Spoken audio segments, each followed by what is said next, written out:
How much does the turmoil on the ground affect the airspace, especially in this kind of situation with Ukraine? Oh, a lot. When there is conflict like that, your airspace is no longer guaranteed for anybody. Because what the radar from any side will see is a blip on the scope that something is coming in. It's just a blip. And that blip will have direction, will have speed, it will have height. What it will not have is a physical description of what it is representing. If it's a fighter aircraft, it's a blip. If it's a transport aircraft, just a blip. And that is what it represents in the radar scope. You're saying whoever fired that missile did not know that it was a transport aircraft? The only way you can know that it is a civil aircraft is if there is a physical interception. Fighters will take off and intercept that very object in space. When they get there, they will see it that it is a transport aircraft. Then they will talk to the aircraft or talk to the pilot to lower its gear and follow them. Then that is when you first land an aircraft. The pilot will obey what the fighter pilot is telling him and come down and land. That's when you can identify.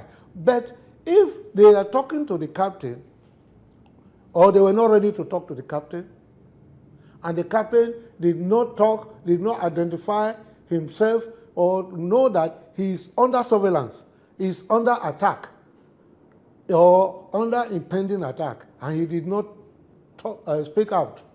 And then before the rocket is released, once the rocket is released, it is released. You can't hold it back. So what could the airline have done better to avoid this kind of situation? That was not the only airline that went through. Some other airline knew that that was a trouble area. 3 other aircrafts were brought down before this one. 3 other aircrafts were brought down before this. So we go to say that it was a trouble airspace. Other airlines avoided it. They avoided it. It could be the shortest way to the place where they are going. Because you see the airspace like that, you say, why didn't he divert to this, divert to this? Before you divert, you have to do it at your point of planning. The planning point, that is where you decide, okay, I want to go this way to take me there. You now calculate it and know the amount of fuel you will take, the route you are taking. Now, if you have to change your route during flight, that's a different ball game. You don't do that with commercial flights so sharply. It's only with a military flight you can change arbitrarily as you go along. Don't forget, few days after the downing of that aircraft, this same airspace, 2 fighter aircraft were brought down. So what does this portend for civil aviation? What it portends is like FAA quickly the other day for 24 hours because there was a rocket conflict going on in Gaza with Israel. Stop American aircraft operating into Ben Gurion Airport. Why? Because this same thing could happen. These guys, if you don't know the type of missile they have, once it is launched, and the dome protective facility the Israelis have to cover their area, will not have known or beyond it, and this rocket passes and goes straight to hit a passenger aircraft, the so-called authority who should have known will be held responsible. Because what the combatants are doing is to get maximum damage, maximum collateral damage. That is all that is their objective. Their objective is not to welcome you to a tea party. They want maximum collateral damage, to have psychological effect. That is all. So when you know that there is a conflict in an area and your route your flight passed through that route, all you do is to change. Avoid it. Many also believe that rerouting has its own cost, the cost of fuel, and won't that eventually be passed on to the passengers? That is exactly what happened now. The captain is no longer here to tell you the story. Neither the airline is learning in a very, very hard and bitter way. It's just the same, almost the same story like the MH17. MH17, which is still a mystery to the rest of aviation today, shouldn't have happened if the system they all had come into play. You see, the legs politics is brought up into practical aviation. The less and the safer it will be for everybody.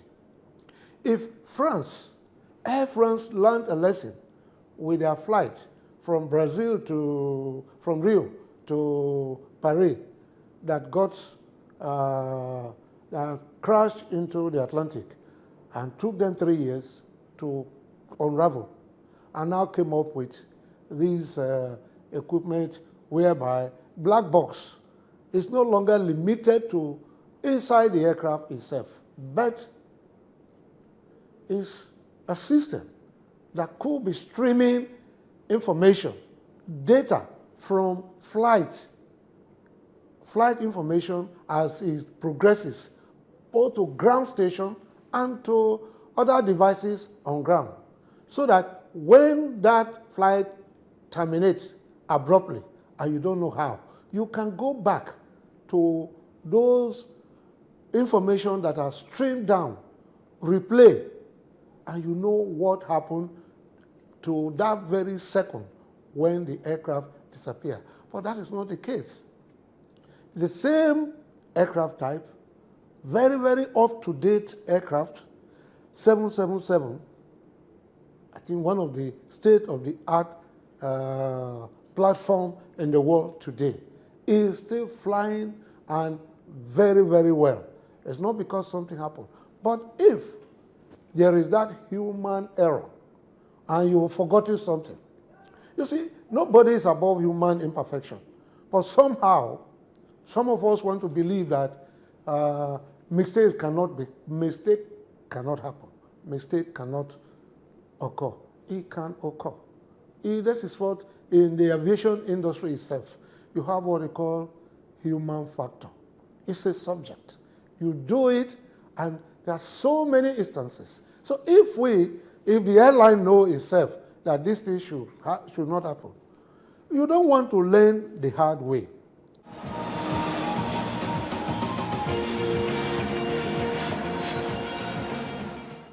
Still on MH17, an expert shares his opinion on the probable future of Malaysian Airlines. Twice unlucky for an airline that is not struggling for its own life for nothing that has to do with its capacity to fly. It will be difficult for them. They are listed on the stock exchange. They took 18 points loss that day. And considering the fact that less than 100 and something days ago, they had a plane that is still missing. So the government is going in to help them to try and subsidize that. That might be their only savior. Asians are superstitious people, a lot like Africans.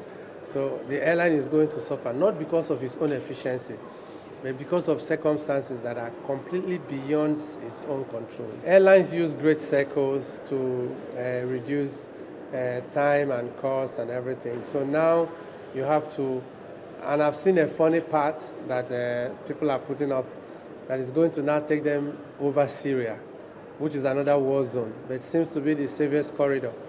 But it's going to disrupt a lot of things. So I think the best thing now is to try and quieten things, make peace, sort things out, because Israel is at war, Syria is at war, Ukraine is at war, and is likely to spread.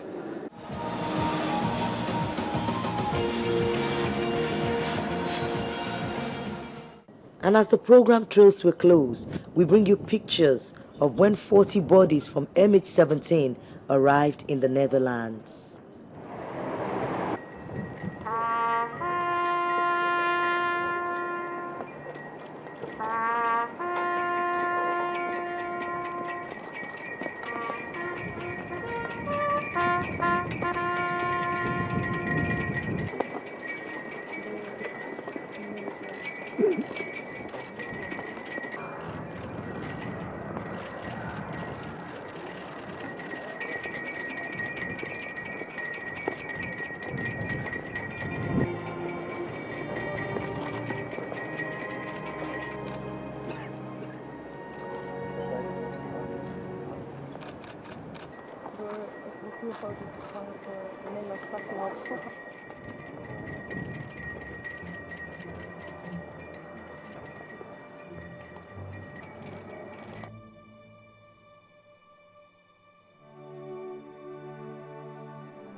And may the souls of all those who lost their lives on MH17 and other recent air crashes rest in peace.